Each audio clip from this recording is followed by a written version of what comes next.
हमारे द्वारकाधीश उस झूठे आरोप को मिटाने के लिए, प्रसेन को ढूंढने के लिए समस्त सेना के साथ निकल गए।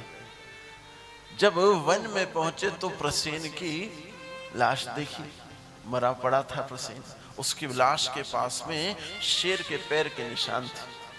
उनका पीछा करते हुए शेर की लाश तक पहुंचे और शेर की लाश के पास में भालू के पैर के निशान थे। पीछा करते हुए वो निशान एक गुफा में खत्म हुए। कहते हैं उस गुफा में बड़ी भयंकर भयंकर आवाजें आ रही थी। तो जितने सैनिक थे हमारे कन्हैया के साथ, वो सब तो डर गए।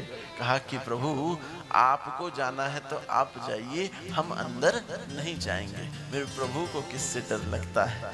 अंदर प्रवेश किया।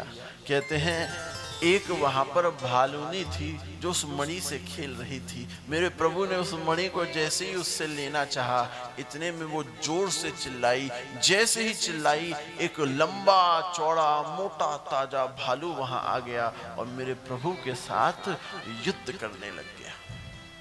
आपको पता है वो भालू कौन था? वो भालू थे जामवंत जी।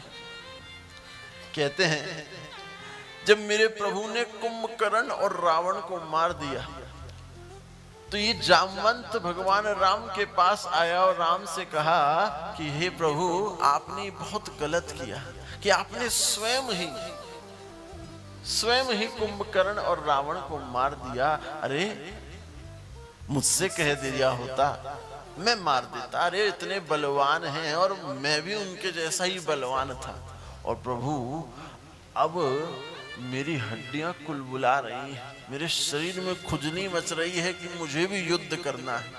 तो प्रभु रावण और कुंभकर्ण तो मर गए, इसलिए प्रभु एक काम करो, आप उनके जैसे शक्तिशाली हो तो आप ही हमारे साथ दो दो हाथ कर लो। भगवान ने भैया विचार किया, हम कौन हैं? मर्यादा पुरुषोत्तम है और हमें मर्यादा में रहना चाहिए। भगवान ने कहा जामवंत जी अभी तो नहीं, पर जब हम लीला पुरुषोत्तम बनकर आएंगे तो आपके इस हृदय की वासना को जरूर पूर्ण करेंगे। तो आज मेरे प्रभु जब लीला पुरुषोत्तम बनकर आए तो जामवंत जी के साथ युद्ध किया। कहते हैं ये युद्ध 28 दिनों तक चला। उधर जितने सैनिक थे उनको लगा कि भैया अब द्वारकाधीश वापस लौटेंगे नहीं, तो सैनिक वापस द्वारका चले गए। उधर द्वारका में प्रभु के सही सलामत लौटने के लिए देवी भागवत का पाठ हो रहा था महाराज। कहते हैं 28 दिन जब बीत गए तो भगवान कहते हैं कि भैया ये जामवंत ऐसे मानने वाले नहीं है। अब तक तो हम बड़े प्यार प्यार से इनसे लड़ रहे थे, अब मेरे प्रभु ने अपने वार को थोड़ा भारी भरकम करना शुरू किया। 2-3 वार ही मारे होंगे, 2-3 हाथ ही मारे होंगे। और कहते हैं जामवंत जी की तो नस नस ढीली हो गई। समझ गए जामवंत जी की भैया हमारी नस नस ढीली करने वाले कोई साधारण व्यक्ति हो नहीं सकते। तुरंत प्रभु के चरणों को पकड़ लिया और कहने लगे जाने त्वाम सर्वभूतानां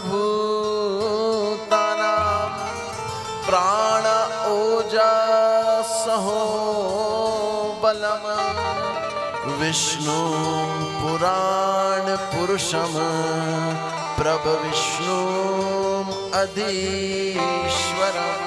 जाने त्वाम प्रभु, मैं समझ गया आप कौन हो। अरे आप ही जगदीश्वर हो, आप ही परमपिता परमेश्वर हो, आप ही हमारे इष्ट राम हो।